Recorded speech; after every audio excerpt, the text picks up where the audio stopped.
Bom, pessoal, a gente está gravando um vídeo aqui para ver se a gente discute alguns conceitos básicos para a gente chegar lá no final com a ferramenta, né, para fazer análise de viabilidade de investimento para uma planta híbrida que tem geração eólica e fotovoltaica e o BESS também. Né? A ideia aqui é fazer greenfield, né? Se essa planta eólica e fotovoltaica já existe, então o raciocínio é outro, né? Existem outras formas que eu acho mais adequadas do que a gente vai discutir aqui.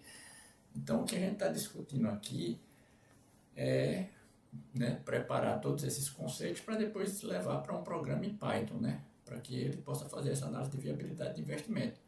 Para a gente discutir os conceitos, eu vou partir desse caso exemplo, para que a gente possa discutir os conceitos com alguns números, fica mais fácil entender, né? A planta eólica tem 50 megawatts, a fotovoltaica tem 50 e o BESS é de 10 megawatts com 4 horas, né? Então a capacidade energética dele é de 40 megawatt-horas. Você tem uma linha de transmissão de uso exclusivo, a subestação coletora, né, do empreendimento, e o sistema de medição de faturamento está aqui, né, na conexão com a rede básica. A ideia é colocar nessa análise de viabilidade de investimento o curtailment, né, a arbitragem, né, do BES e também uma otimização do MUST. Infelizmente no Brasil, eu vou até anotar aqui, infelizmente no Brasil a gente ainda não tem outros tipos de receitas que valesse a pena aí a gente colocar nesse fluxo de caixa aqui para essa análise de viabilidade do investimento, né? Então, esses aqui são alguns dados da planta eólica, vem lá a garantia física e o P50, vem lá da certificação da planta eólica e da fotovoltaica. Bom, primeiro ponto de discussão, né? Eu acho bastante sensato, e a gente já tem trabalhado assim há um bocado de tempo lá com o Correga PRL, né? Eu acho sensato a gente fazer um fluxo de caixa em 20 anos em base mensal, né? Por que base mensal e não base anual? Base horária eu já acho exagerado, né? Por que base mensal? Mas a gente vai discutir isso mais na frente. Por que base mensal? Porque a eólica e a fotovoltaica ela tem uma sazonalidade, né? Quando você pega um gráfico mês a mês do megawatt-hora que ela gerou ou do megawatt médio no mês, né? Ela tem uma sazonalidade. Tem mês que ela vai gerar pouco, tem mês que ela vai gerar muito, né? E normalmente, no análise de viabilidade de investimento, a gente contrata, ela está vendendo a garantia física, um percentual da garantia física, num contrato flat, né? Num contrato Q de X megawatts médios, né? Porque a quantidade do contrato Q é flat, todas as horas, todos os meses, ele vai ter que atender aquele contrato flat. Então, eu acho que é interessante, né? Você fazer um fluxo de caixa de 20 anos em base mensal. A gente vai começar a discutir a análise de viabilidade de investimento determinística. A ideia é que a gente chegue lá na estocástica, mas primeiro a gente tem que, para chegar na estocástica, tem que discutir a determinística, né? A outra pergunta aqui, por que o curtailment é importante? Esse daí a gente nem precisa falar, né? Está todo mundo consciente. E o MUST? O MUST, porque em função da complementaridade horária da planta eólica e da fotovoltaica, você não precisa contratar um MUST de 100 megawatts, né? A gente viu lá em cima, a planta eólica é de 50, a planta fotovoltaica é de 50. Você não precisa contratar um MUST de 100, né? Só precisa contratar um MUST de 70. Por quê? Por causa da complementaridade horária. Então, deixa eu dar um zoom aqui no gráfico, né? A ideia aqui é essa, né? Está aqui a geração eólica, a geração fotovoltaica, eles só somam no máximo. É claro que isso aqui é um exemplo didático. Essa análise precisa, antes de vir para a análise de viabilidade de investimento, essa análise do MUST ideal precisa ser feita pela turma lá da engenharia, né? E aí eles chegaram à conclusão que o MUST é 70. O BES ainda vai baixar isso daqui mais, porque você vai estar usando o BES também para cortar a geração eólica e fotovoltaica quando ultrapassar os 70, né? Ao mesmo tempo que você está fazendo a arbitragem. Além disso, né, a complementaridade horária, ela também diminui o CAPEX das instalações elétricas, né? Diminui o CAPEX do transformador, porque você não precisa comprar um transformador de 100 megawatts, você compra um transformador de 70 e diminui também o CAPEX dessa linha de transmissão exclusiva, né? Então, tudo isso vem da turma de engenharia para dentro da análise financeira, né? Então, o programa está preparado para isso também, né? Antes de a gente entrar lá no fluxo de caixa, na receita, nos custos, aquela história toda. Aí eu vou abrir um parênteses aqui nesse primeiro vídeo, eu acho que não vai dar para gravar tudo, a gente vai dividir em alguns vídeos. Eu vou abrir o parênteses aqui para a gente explicar um pouquinho o que é arbitragem, o que é que a gente está chamando de arbitragem aqui no BES, nesse caso, para essa análise de viabilidade de investimento. A arbitragem é um conceito que vem do mercado financeiro, e lá no mercado financeiro ela tem uma definição muito específica, né? Aqui a gente está sendo liberal, a gente está tomando emprestado esse nome de arbitragem, não é? Não é a mesma coisa, né? A arbitragem aqui é a ideia de você pegar a energia e tirar de uma hora que ela tem um determinado preço e levar para outra hora do dia que ela tem outro determinado preço e ter vantagem econômica com isso, né? O que é que acontece aqui, né, em relação à exposição ao MCP, né? Que vai você comprar energia na hora que ela é cara ou vender na hora que ela é barata e vice-versa, e a arbitragem, né? Vamos imaginar o seguinte, vamos imaginar que num determinado mês aqui de 720 horas, o teu parque eólico e a tua fotovoltaica, ela gerou exatamente a quantidade que estava contratada. Vamos tomar aqui como exemplo 10 megawatts médios. Ela gerou 7.200 megawatt-hora no final desse mês. Só que ela gerou variando. Em algumas horas desse mês, né? Aqui é horas e aqui é 720 horas. Em algumas horas desse mês teve uma geração maior, outras horas teve uma geração menor. Então você tem uma exposição aqui no mercado de curto prazo, é isso que a gente explica aqui. Okay? Como é essa exposição? Né? Para toda hora aqui, isso está passando lá pelos medidores da CCE, né? Que está lá no sistema de medição e faturamento, toda hora a CCE está sendo registrada lá nos computadores do sistema de medição e mandado para os computadores da CCE o quanto você gerou, e lá dentro da CCE tem um registro da quantidade que você vendeu para esse parque, para esse contrato. Então você tem a exposição, que pode ser positiva ou negativa. Em algumas horas essa exposição PLD que a gente está chamando aqui vai ser positiva quando essa geração é maior do que o que, em algumas horas vai ser negativa. E isso vai estar sendo precificado pelo PLD daquela hora, né? No Brasil a gente já tem um PLD horário há alguns anos, levou muito tempo para isso acontecer. Em alguns países, vamos chamar assim, o mercado, o preço spot da energia já está em base de 15 minutos e alguns países já estão pensando até em fazer em base de 5 minutos, né? Aqui no Brasil a gente ainda está no horário, né? Então vamos lá. Imagine aqui, aí eu vou botar alguns números para ilustrar isso daqui, né? Porque quem já conhece essa história pode pular essa parte do vídeo, né? Mas quem não conhece é interessante, porque isso vai influenciar toda a análise que a gente vai colocar lá na frente na análise de viabilidade de investimento, todo esse racional. Então imagine aqui que você tem um determinado dia, 24 horas, né? A tua energia contratada é flat 10 megawatts. O que foi que aconteceu aqui, né, nesse exemplo didático? Às 12 horas o teu parque gerou 20. Então às 12 horas tu tem uma exposição aqui, né, positiva. Tu gerou 20 e estava contratado 10. Então tu vai ganhar dinheiro, porque gerou mais do que o que estava contratado, ao PLD do meio-dia. Por isso que eu botei 12 aqui, né, só para ficar mais didático. Só que às 18 horas e às 19 horas a tua planta só gerou 5. Então tu teve uma exposição negativa, né? A energia gerada foi 5 às 18 horas, menos o 10 que estava contratado, 18.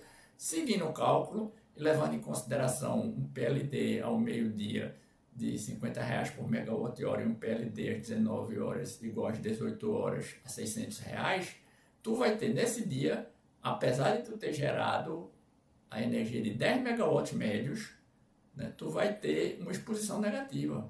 Nesse dia aqui, por causa dessa diferença de preço, você gerou muita energia na hora que ela era barata, né, e gerou pouca energia na hora que ela era cara, você vai ter uma exposição de menos R$5.500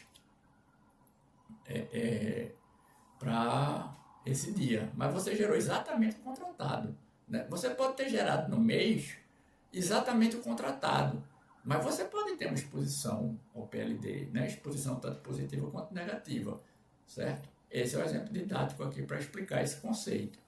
O que é que acontece com o BES? E o que a gente está chamando de arbitragem? Ora, se o meu parque eólico, a minha planta híbrida, gerou muita energia numa hora que ela era barata, eu não vou jogar na rede, eu vou jogar no BES. Depois, né, com o passar das horas, quando a energia ficar cara, eu vou pegar essa energia que está no BES e jogar na rede, certo? você está pegando o excesso de energia na hora que ela era barata, armazenando e depois jogando na rede na hora que ela é cara, certo? Então aqui, né, só para terminar a ilustração, essa parte aqui é o que está lá em cima, né? Eu trouxe para cá só para simplificar, mas o que a gente vai explicar aqui. Então, o teu sistema de medição e faturamento da CCE, ela está aqui, ó, certo? Se tu gerou ao meio-dia uma eólica e uma fotovoltaica que soma 10, tu pode pegar esse 10 de excesso, né? Porque a soma foi 20, tu pega esse 10 de excesso, que está acima dos 10 megawatts médios do contrato, e joga no BES. Então, o que é que o sistema de medição e faturamento está vendo? Isso aqui é puramente físico, certo? Ele está vendo passar aqui uma energia de 10. Por quê? Porque tu armazenou no BES, certo? Quando chegar lá às 18, 19 horas, tu vai pegar esse 10 megawatts médio de energia que tu armazenou nessa hora e vai jogar na rede. Aí vai somar com os 5 da eólica, os 5 da fotovoltaica e mais o 10 do BES. É claro que não é 10 porque o BES tem uma eficiência, né? Para o nosso exemplo didático aqui, a gente está considerando uma eficiência de 90%, certo?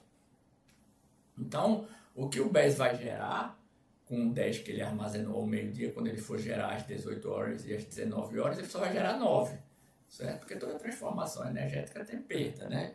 Isso é uma lei física, né? Então, veja, às 18 horas o BES gerou 4,5 e às 19 horas também gerou 4,5, porque pelas perdas ele armazenou 10, mas ele só consegue gerar 9, né? Pelas perdas dessas transformações energéticas, de pegar energia elétrica e transformar em química, é o que a turma do BES chama de round trip efficiency, né? Então, você tem perdas de pegar energia elétrica e armazenar em química, e tem perdas quando você pega energia química e transforma ela em elétrica. Mas se você fizer a continha das exposições, o que é que acontece? Ao meio-dia, tu não tem mais exposição positiva, que antes você tinha uma exposição positiva aqui, ó, certo? 20 menos 10. Aqui é 10 menos 10. Você não tem mais exposição positiva. E às 18 horas, certo? Você tem os 5 da planta híbrida que está gerado, mais o 4,5 do BES. A tua exposição negativa diminui, certo? Ela fica sendo só o quê? Fica sendo meio megawatt médio às 18 horas. E às 19 horas também. Quando você faz a continha toda, o que é que acontece? Por causa do uso do BES, tu só perde R$600. Tu estava perdendo 5.500 nesse dia, tu só perde R$600. Então, isso é o que a gente está chamando de arbitragem, certo? A arbitragem aqui, usando uma licença poética do conceito lá do mercado financeiro, a arbitragem aqui no BES, que a gente está considerando, não é somente você ganhar dinheiro, é também você perder menos, né? É também você perder menos dinheiro, né? E imagine uma coisa que já está acontecendo. Imagine se no Brasil, deixa eu só botar aqui você vai perder menos. Você continua perdendo, mas você vai perder menos, certo? Ah, será que compensa comprar um BES para perder menos? Tem gente que bota fotovoltaica no telhado para pagar uma tarifa menor, né? Isso na distribuidora, a gente, consumidor residencial, ainda não é livre, né? Isso a gente bota, em vez de pagar R$700, no final do mês a gente está pagando 100, certo? Essa é a conta que a gente tem que fazer, se vale a pena ou se não vale. Aí, só abrindo um parênteses aqui, né? Nos outros países que já tem décadas aí usando o BES, o que é que acontece? Você está tendo horas do dia que o preço spot da energia ele é negativo, né? Então, ó, isso daqui se você pesquisar na internet, você vai encontrar fácil. Eu nem botei o link aqui, do Instituto Internacional de Energia, Associação Internacional de Energia, né? Alguns países já estão apresentando, várias horas durante o ano, já estão apresentando preços negativos, certo? Em 2025, né, vários países já estão apresentando aqui, Espanha, 9% das horas do ano de 2025, isso é um dado recente agora do começo de 2026, 9% das horas do ano já tem preço negativo. Então, tu é pago para consumir energia. Já pensou você carregar o BES, consumir energia da rede, tu ganha dinheiro. E quando tu injeta, na hora que o preço spot está alto, tu ganha dinheiro também. Tu ganha dinheiro comprando energia, né? E ganha dinheiro injetando energia, né? Só para dar uma curiosidade aí do que tem acontecido no mundo. Vamos terminar aqui o nosso parêntese aqui que a gente abriu, né? A gente termina com esse resumo. Eu vou fazer só mais esse exemplozinho aqui, ó, né? O que é que acontece? Imagine que você tem um BES suficientemente grande para pegar aquele excesso que às 12 horas era 10 megawatts, jogar no BES e às 18 e às 19 você injetar de volta na rede, certo? Ok? O teu BES é suficientemente grande para fazer isso e também para pegar a energia às 11 horas da manhã, né? Certo? Que ele gerava 10, se vocês estão lembrados, às 11 horas da manhã ele gerava 10, pegar 9 megawatts médios, né? 9 megawatts de hora, porque tudo aqui está em base horária, aí fica tudo mais fácil, né? Certo? Pegar esses 9 megawatts, jogar no BES e depois, às 20 horas da noite, você injetar na rede. Então, aqui tu tem uma exposição negativa às 11 horas, certo? É o que eu estou chamando de PLD de 11 horas. Às 11 horas tu armazenou a energia do BES, então só injetou na rede, onde tu tem uma exposição negativa, mas o PLD às 11 horas é 50, certo?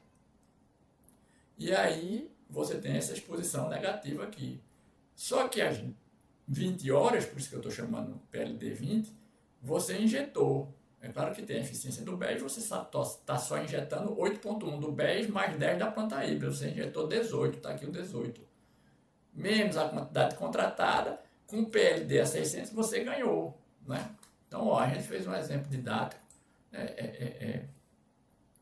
que aqui você perdeu menos por causa da arbitragem do BES e aqui você ganhou dinheiro, certo? Tu pegou a energia na hora que ela era barata e injetou na hora que ela era cara, certo? Então, resumindo, a ideia é essa, ó, certo? Se sobrou energia do parque, da planta híbrida na hora que ela era barata, PLD baixo, por isso que eu botei a seta para baixo, né? Ok? Você vai colocar essa energia no BES e esperar para vender essa energia, ou seja, injetar de volta na rede na hora que o PLD é alto, por isso que eu botei a seta para alto. É só uma simbologia simplificadora aqui que eu uso, certo? Então, veja, e da mesma forma, se faltou energia na hora que ela é cara, que era o caso aqui em cima, ó, faltou energia na hora que ela era cara, faltou energia às 18 e às 19, certo? Faltou energia na hora que ela era cara. Se faltou energia na hora que ela era cara, PLD alto, né? Você vai tirar a energia do BES e esperar para comprar na hora que o PLD é baixo, certo? Então, essa é a ideia básica que a gente vai depois levar para a análise da viabilidade do investimento em base mensal. Tudo lá na análise de viabilidade do investimento, no programa que a gente vai fazer, é em base mensal, em megawatt médio mês, certo? Esse racional a gente tem que levar para lá. Então, a ideia básica é essa. Aí no próximo vídeo, para esse vídeo não ficar muito grande, no próximo vídeo a gente vai começar a entrar nesse racional, né? Por isso que eu tive que abrir um parêntese aqui para explicar o que é que a gente está considerando de arbitragem. O de Must a gente já entendeu e de curtailment a gente já entendeu, certo? Primeiro a gente vai fazer uma análise de viabilidade de investimento determinística, certo? Eu nem botei aqui, ok, para depois chegar na estocástica, né? E considerando BES, considerando curtailment, considerando arbitragem, considerando a otimização do músculo. Todas essas coisas que fazem sentido separadas, a gente vai levar para dentro da análise de viabilidade de investimento. Vai ter que encontrar uma forma bastante sensata e racional de levar isso para lá, ok, pessoal? Então, no próximo vídeo a gente continua a nossa discussão, beleza? Valeu!